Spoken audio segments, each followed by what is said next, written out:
Pernah nggak sih Anda lihat satu perusahaan terus bertanya-tanya, ini perusahaannya sehat beneran nggak ya? Nah, hari ini kita bakal coba jawab pertanyaan itu. Kita akan lakukan cek kesehatan keuangan super cepat ke salah satu perusahaan, yaitu PT Pancabudi Idaman, atau kita sebut saja PBID. Ini nih pertanyaan paling penting buat semua investor kan? Dalam beberapa menit ke depan, saya akan tunjukkan cara paling simpel buat menilai kemampuan bayar sebuah perusahaan. Dan ini bukan berdasarkan gosip atau opini, tapi murni dari data keuangan ASI mereka. Oke, ini dia agenda kita. Kita mulai dari intip aset dan utang perusahaan, terus kita lakukan tes kesehatan, singkatnya kita bedah juga jenis-jenis utangnya, dan terakhir kita tarik kesimpulan bareng-bareng. Oke, bagian pertama, aset. Gini, untuk tahu seberapa kuat sebuah perusahaan, ya kita harus lihat dulu apa aja yang mereka punya. Anggap aja aset ini bahan bakar yang bikin mesin bisnis mereka jalan terus. Aset itu ada dua jenis, dan bedanya ini penting banget. Ada yang namanya aset lancar. Ini tuh sumber daya yang gampang banget dicairin jadi uang tunai dalam setahun. Pikirin aja kayak uang di dompet atau di rekening. Terus ada aset tidak lancar. Ini lebih ke investasi jangka panjang, kayak gedung pabrik atau mesin-mesin. Nah, untuk cek kesehatan cepat ini, kita fokus ke yang lancar-lancar dulu. Dan supaya jelas, data yang kita pakai ini bukan karangan ya. Ini diambil langsung dari laporan keuangan resmi PBID. Jadi kredibilitasnya terjamin. Disinilah semua harta dan utang perusahaan dicatat secara transparan.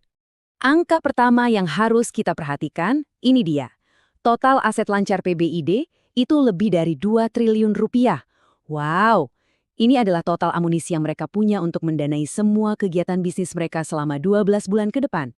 Kalau kita intip lebih dalam lagi, di dalam 2 triliun itu ada bagian yang paling cair, yaitu kas dan setara kas. Jumlahnya sekitar 219 miliar rupiah. Nah, ini adalah uang tunai yang siap pakai. Penting banget buat kebutuhan modal kerja sehari-hari yang sifatnya mendesak. Oke, kita udah lihat apa yang mereka punya. Sekarang kita pindah ke sisi seberangnya. Setelah tahu hartanya, kita juga perlu tahu apa aja sih kewajiban atau utang-utang mereka. Sama kayak aset, utang atau liabilitas ini juga ada dua jenis.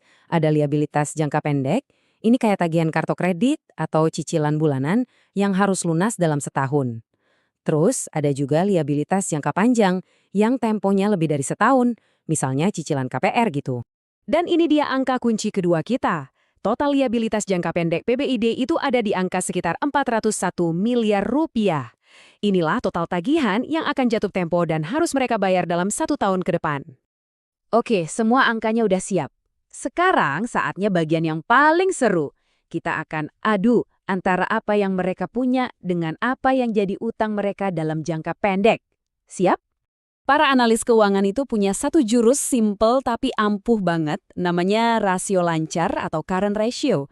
Anggap aja ini stress test super cepat buat ngecek likuiditas. Rumusnya gampang banget kok. Aset lancar dibagi sama liabilitas jangka pendek. Biar lebih kebayang, kita lihat visualnya. Di grafik ini kelihatan jelas banget. Di satu sisi ada aset lancar mereka yang segunung, lebih dari 2 triliun. Di sisi lain ada tumpukan tagihan jangka pendeknya cuma sekitar 402 miliar. Kelihatan kan bedanya? Jomplang banget. Dan inilah hasilnya. Rasio lancar PBID itu 5,04. Biar ada gambaran ya, rasio di atas 1,5 atau 2 aja itu udah dianggap sehat buat banyak industri. Jadi apa artinya 5,04? Artinya untuk setiap Rp1 utang yang harus dibayar tahun ini, PBID punya lebih dari Rp5 aset untuk melunasinya.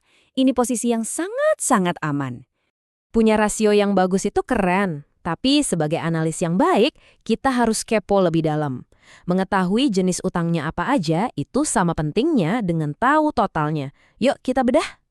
Nah, dari diagram ini kita bisa lihat rinciannya. Ternyata utang jangka pendek PBID itu sebagian besar kebagi dua.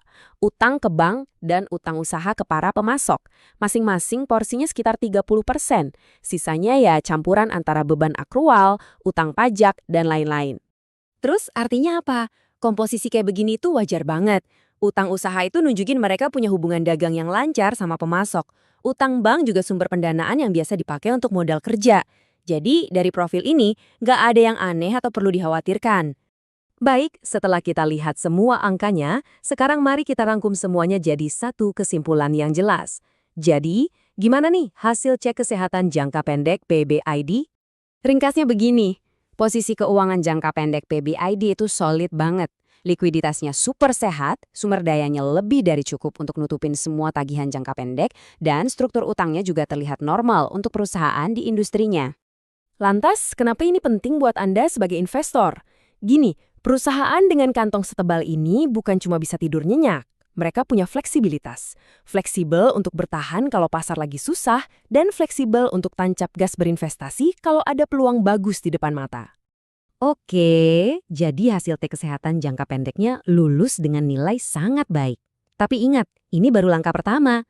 Pertanyaan berikutnya yang lebih penting adalah gimana dengan kemampuannya mencetak laba dan tren pertumbuhannya dalam jangka panjang. Nah, itulah analisis yang harus kita gali lebih dalam selanjutnya.